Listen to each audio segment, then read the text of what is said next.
श्री गणेशाय नमः. श्री सरस्वत्यै नमः. श्री गुरुभ्यो नमः. श्री भगवते गोपालकृष्णाय नमः. श्री नारदादी भागवतेभ्यो नमो नमः. अध्याय 19. परीक्षिताचे अनशन व्रत आणि शुकदेवांचे आगमन. सूत म्हणाले, राजधानीला पोहोचल्यावर राजा परीक्षिताला आपल्या त्या निंद्य कर्माबद्दल अतिशय पश्चाताप झाला. तो अत्यंत उदास होऊन विचार करू लागला. मी निरपराध तसेच आपले तेज झाकून ठेवलेल्या ब्राह्मणाबरोबर असभ्य पुरुषासारखा नीच व्यवहार केला. हे किती वाईट झाले. त्या महात्म्याचा अपमान केल्यामुळे लवकरच एखादे भयंकर संकट माझ्यावर अवश्य येईल आणि ते खुशाल येवो, कारण त्यामुळे माझ्या पापाचे प्रायश्चित्त मला मिळेल आणि असे कृत्य माझ्याकडून पुन्हा खात्रीने घडणार नाही. ब्राह्मणाच्या क्रोधाग्नीने आजच माझे राज्य, सेना आणि समृद्ध खजिना जळून खाक होऊ दे.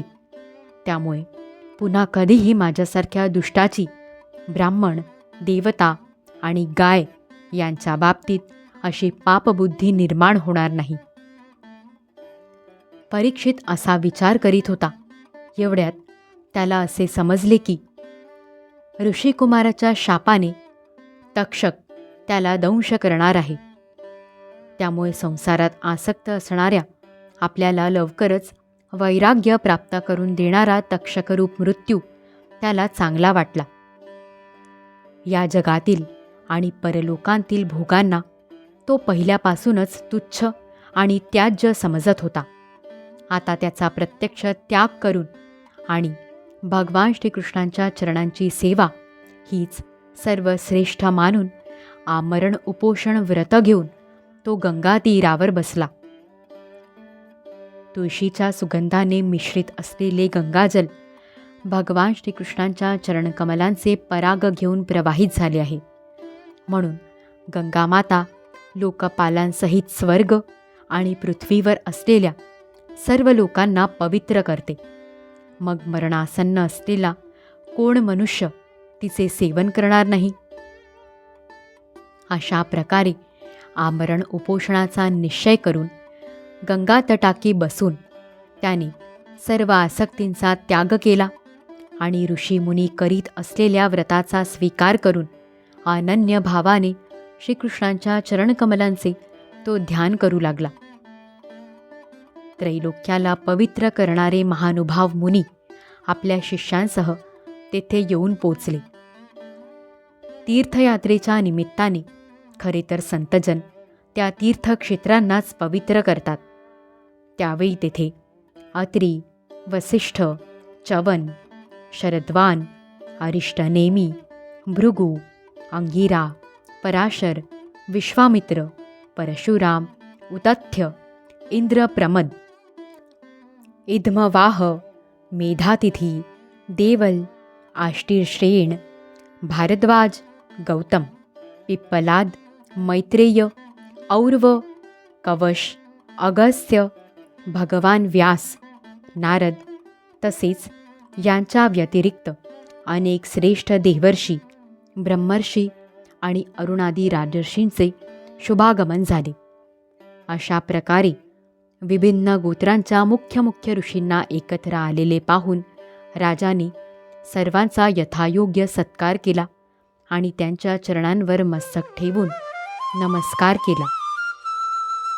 जेव्हा सर्व लोक स्वस्थपणे आपापल्या आसनावर बसले तेव्हा महाराज परीक्षिताने त्यांना पुन्हा एकदा प्रणाम केला आणि त्यांच्या समोर उभे राहून शुद्ध हृदयाने हात जोडून त्याला जे काही करावयाचे होते ते तो सांगू लागला.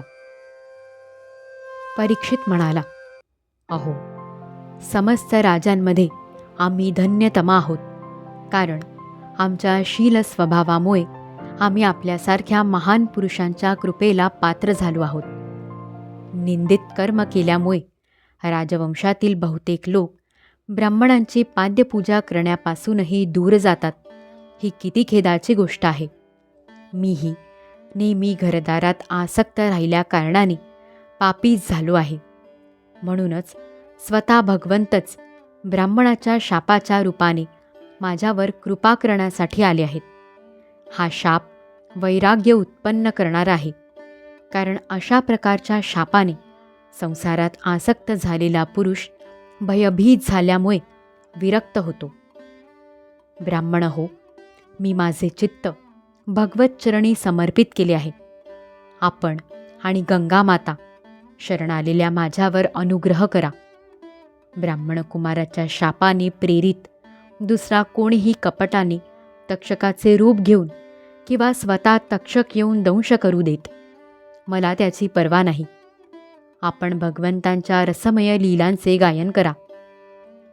आपणा ब्राह्मणांच्या चरणांना प्रणाम करून मी पुन्हा आपणास हीच प्रार्थना करतो की कर्मवश ज्या ज्या योनीत मला जन्म घ्यावा लागेल त्या त्या योनीत भगवान श्रीकृष्णांच्या चरणांवर माझी प्रीती असावी आणि त्यांच्या चरणाश्रित महात्म्यांचा संग घडावा. तसेच सर्व प्राणीमात्रांशी मैत्री असावी असा आपण मला आशीर्वाद द्या. महाराज परीक्षित मोठा धैर्यवान होता. तो दृढ निश्चय करून गंगेच्या दक्षिण तीरावर पूर्वाभिमुख कुशाग्र असलेल्या आसनावर उत्तरेकडे तोंड करून बसला. त्याने राज्यकारभार आपला पुत्र जनमेजयावर सोपवला होता. पृथ्वीवरील एकछत्री अंमल असणारा सम्राट परीक्षित याप्रमाणे जेव्हा आमरण उपोषणाचा निश्चय करून बसला, तेव्हा आकाशातून देवसमुदाय आनंदाने त्याची प्रशंसा करीत पृथ्वीवर फुलांचा वर्षाव करू लागले आणि वारंवार नगारे वाजवू लागले. तेथे असलेल्या महर्षींनी परीक्षिताच्या निश्चयाची प्रशंसा केली आणि उत्तम उत्तम म्हणून त्याला अनुमोदन दिले. ऋषींचा स्वभाव आणि शक्ती लोकांवर कृपा करण्यासाठी असते. त्यांनी परीक्षिताच्या उत्तम कीर्तिमान अशा गुणांना अनुरूप असे उद्गार काढले. हे राजर्षी शिरोमणी, श्रीकृष्णांचे अनुयायी असणाऱ्या आपणा पांडववंशीयांना ही काही आश्चर्याची गोष्ट नाही, कारण आपण सर्वांनी भगवंतांचे सानिध्य प्राप्त करण्याच्या आकांक्षेने ज्या सिंहासनाची सेवा करण्यासाठी राजे आपापले मुकुट तेथे टेकवीत, अशा राजसिंहासनाचा एका क्षणात त्याग केलात. जोपर्यंत हा भगवंतांचा परमभक्त परीक्षित आपले नश्वर शरीर सोडून मायेचा दोष आणि शोक यांनी रहित अशा भगवद्धामाला जात नाही, तोपर्यंत आम्ही सर्वजण येथेच राहू. ऋषींचे हे फारच मधुर, गंभीर, सत्य आणि समत्व भावाने युक्त असे वचन ऐकून राजा परीक्षिताने त्या योगी मुनींचे अभिनंदन केले आणि भगवंतांचे मनोहर चरित्र ऐकण्याच्या इच्छेने त्यांना प्रार्थना केली. हे महात्म्यांनो, आपण सर्व ठिकाणांहून येथे आलात. सत्यलोकात राहणाऱ्या मूर्तिमान वेदांच्या समान आपण आहात. आपल्या नैसर्गिक स्वभावानुसार दुसऱ्यावर अनुग्रह करणे याखेरीज या लोकात अगर परलोकात आपला अन्य कोणताच स्वार्थ नाही. हे विप्रांनो, आपणांवर पूर्ण विश्वास ठेवून स्वतःच्या कर्तव्यासंबंधी विचारण्यायोग्य प्रश्न मी आपणास विचारतो. आपण सर्व विद्वानांनी आपापसात विचारविनिमय करून सांगावे की सर्वांच्यासाठी सर्व अवस्थांमध्ये आणि विशेष करून थोड्याच वेळात मरण पावणाऱ्या पुरुषांनी करण्यायोग्य विशुद्ध कर्म कोणते? पृथ्वीवर स्वेच्छेने संचार करणारे, कोणापासून कोणतीच अपेक्षा न ठेवणारे व्यासपुत्र भगवान श्री शुकदेव त्यावेळी तेथे प्रगट झाले. त्यांच्या अंगावर वर्ण किंवा आश्रमाचे कोणतेही बाह्य चिन्ह नव्हते. ते आत्मानुभूतीमुळे संतुष्ट होते. लहान मुले त्यांच्या भोवती होती, त्यांचा वेश अवधूताचा होता. त्यांचे वय 16 वर्षे. पाय, हात, मांड्या, बाहू, खांदे, गाल आणि इतर सर्व अवयव अत्यंत सुकुमार होते. नेत्र विशाल आणि मनोहर होते. नाक काहीसे उभार, कान सुडौल, सुंदर भुवया या सर्वांमुळे चेहरा अत्यंत शोभायमान दिसत होता. गळा तर जणू सुंदर शंखच होता. खांद्याची हाडे लपलेली, छाती रुंद आणि भरदार भोवऱ्याप्रमाणे खोल नाभी आणि पोट 3 वयांनी युक्त असे सुंदर. लांब हात, मुखावर कुरळे केस विखुरलेले, अशा प्रकारचे दिगंबर वेशात एखाद्या श्रेष्ठ देवाप्रमाणे असलेले ते तेजस्वी दिसत होते. सावळा वर्ण, चित्ताकर्षक तारुण्य, अंगकांती आणि मधुर स्मित यामुळे ते स्त्रियांना मनोहर वाटणारे होते. त्यांनी जरी आपले तेज झाकून ठेवले होते तरीसुद्धा त्यांची लक्षणे जाणणारे मुनी त्यांच्या सन्मानासाठी आपापल्या आसनावर उठून उभे राहिले. आलेल्या त्या अतिथींची परीक्षिताने मस्तक लववून आत्मनिवेदन रूप पूजा केली. त्यांचे खरे स्वरूप न जाणणाऱ्या स्त्रिया आणि मुले तेथून निघून गेली. सर्वांनी केलेल्या स्वागताने सन्मानित झालेले श्री शुकदेव श्रेष्ठ आसनावर विराजमान झाले. ग्रह, नक्षत्रे आणि ताऱ्यांनी वेढलेल्या चंद्राप्रमाणे ब्रह्मर्षी, देवर्षी आणि राजर्षी यांच्या समूहात महात्म्यांनाही आदरणीय श्री शुकदेव अत्यंत शोभिवंत दिसत होते. जेव्हा अत्यंत बुद्धिमान श्री शुकदेव शांतपणे बसले होते तेव्हा भगवंतांचे भक्त परीक्षित त्यांच्याजवळ आले व त्यांनी चरणांवर डोके टेकवून नमस्कार केला. पुन्हा उठून उभे राहून हात जोडून नमस्कार केला आणि मधुर वाणीने त्यांना विचारले, ब्रह्मस्वरूप भगवन, आम्ही अपराधी क्षत्रिय असूनही आज सत्संगाचे अधिकारी ठरलो, म्हणून आम्ही खरोखरच भाग्यवान आहोत. अतिथी रूपाने येऊन कृपेने आपण आम्हाला तीर्थाप्रमाणे पवित्र केलेत. आपल्यासारख्या महात्म्यांच्या केवळ स्मरणानेच गृहस्थ लोकांचे घर ताबडतोब पवित्र होते, तर मग दर्शन, स्पर्श, पाद्यपूजा आणि आसनावर बसणे अशी संधी मिळाल्यावर त्या घराचे भाग्य काय वर्णावे. हे योगीवर, ज्याप्रमाणे भगवान विष्णूंच्या समोर दैत्य थांबत नाहीत, त्याप्रमाणे आपल्या सानिध्यात मोठमोठी सुद्धा पापे ताबडतोब नाहीशी होतात. पांडवांचे सुहृद भगवान श्रीकृष्ण निश्चितच माझ्यावर अत्यंत प्रसन्न आहेत.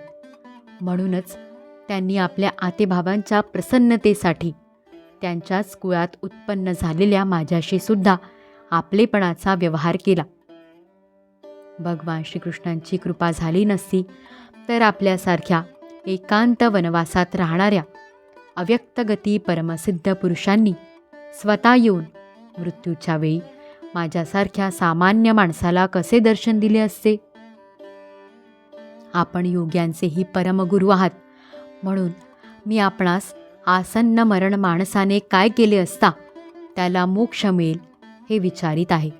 हे भगवन, त्याचबरोबर आपण हेही सांगा की मनुष्यांनी काय ऐकावे, कोणता जप करावा, कोणते कर्म करावे, कोणाचे स्मरण आणि कोणाचे भजन करावे, तसेच कशाचा त्याग करावा. हे मुनिवर, आपण गायीची धार काढण्यास जेवढा वेळ लागतो तितका सुद्धा वेळ गृहस्थांच्या घरी थांबत नाही, म्हणून मी आपणास हे आताच विचारत आहे. सूत म्हणाले, जेव्हा राजाने मोठ्या मधुर वाणीने अशा प्रकारे संभाषण केले आणि प्रश्न विचारले तेव्हा सर्व धर्मांचे मर्म जाणणारे व्यासपुत्र भगवान श्री शुकदेव त्यांची उत्तरे देऊ लागले. अध्याय 19 समाप्त. इथे प्रथम स्कंद समाप्त झाला. श्री सद्गुरु चरणारविंदार्पणमस्तु.